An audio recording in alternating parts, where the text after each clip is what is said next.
दोस्तों, मेरा नाम है कुमकुम बिनवाल। अमेठी की सांसद स्मृति ईरानी जब जब अमेठी जाती हैं, कोई ना कोई खबर बन जाती है। कहा जाता है कि स्मृति ईरानी का अपने संसदीय क्षेत्र में बहुत जबरदस्त प्रभाव है, बहुत जबरदस्त पकड़ है। वो अपने लोगों की बड़ी सुनवाई करती हैं और जाती रहती हैं वो अपने संसदीय क्षेत्र में, और उनकी टीम भी लगातार काम करती रहती है। लेकिन एक महिला का दर्द, एक महिला के आंसू जो सीधा स्मृति ईरानी से सवाल पूछ रही हैं, क्या कभी स्मृति ईरानी तक पहुंच पाएंगे? जब से अस्पताल बंद है, मेरी यही रोजी रोटी है। मेरी रोजी रोटी क्यों छीन रही हैं? मुझे रोटी रोजी की व्यवस्था करें स्मृति ईरानी।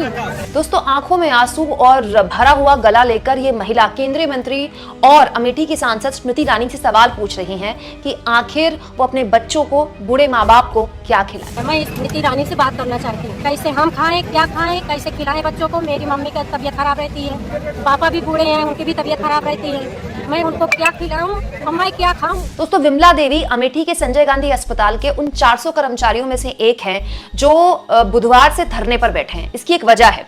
वजह यह कि एक मरीज की संजय गांधी अस्पताल में मौत हो गई थी, जिसके बाद अस्पताल का लाइसेंस रद्द कर दिया गया। इससे हुआ क्या दोस्तों, जो 400 कर्मचारी थे उनकी नौकरी खतरे में आ गई है। उनका घर कैसे पलेगा, उनके बच्चे कैसे पलेंगे, अब सबके आगे संकट खड़ा हो गया है। इसीलिए सारे कर्मचारी अब धरने पर बैठ गए हैं और लगातार ये धरना जारी है। और दोस्तों, इन्हीं कर्मचारियों में से एक थी विमला देवी। अपनी सांसद स्मृति ईरानी से सवाल पूछते हुए कहती हैं, मैं स्मृति ईरानी से बात करना चाहती हूँ। मेरे 2 बच्चे हैं, मैं क्या खिलाऊं? मम्मी पापा बूढ़े हैं, तबीयत खराब रहती है, मैं उन्हें क्या खिलाऊं और खुद क्या खाऊं? जब से अस्पताल बंद है, मेरी यही रोजी रोटी है। मुझे रोजी रोटी की व्यवस्था करें स्मृति ईरानी। दोस्तों, ये तकलीफ केवल विमला देवी की नहीं है। उन 400 कर्मचारियों के बारे में सोचिए जो अचानक अस्पताल का लाइसेंस रद्द होने के बाद बेरोजगार हो गए। उनको पता नहीं घर का खर्चा कैसे चलेगा। और ये तकलीफ केवल कर्मचारियों की नहीं है। ये जो संजय गांधी अस्पताल है, इसका लाइसेंस रद्द किया गया है, यहाँ केवल अमेठी के मरीज नहीं आते, सुल्तानपुर और प्रतापगढ़ के मरीज भी आते हैं। करीब 800 लोगों की रोज ओपीडी जिस अस्पताल में होती थी, वो अस्पताल बंद कर दिया गया।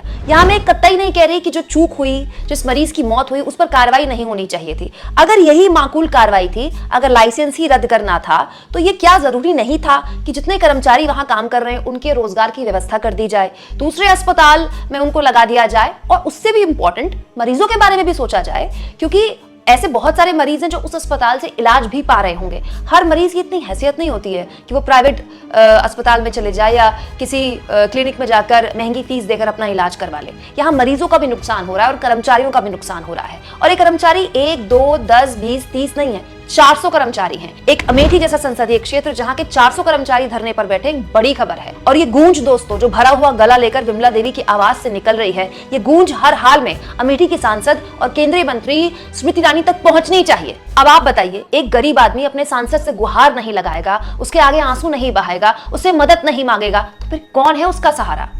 हालांकि ये मामला अब हाईकोर्ट तक पहुंच गया है, लेकिन फिर भी एक सांसद के तौर पर तो गरीब जनता स्मृति ईरानी से सवाल पूछ ही सकती है। क्या आपको लगता है दोस्तों, गरीब विमला की ये आवाज स्मृति ईरानी तक पहुंच पाएगी? कमेंट बॉक्स में जरूर लिखें और जितना हो सके चैनल को शेयर करें, सब्सक्राइब करें और थैंक्स और ज्वाइन के ऑप्शन से अगर आप चाहें तो कुछ आर्थिक मदद भी चैनल की कर सकते हैं।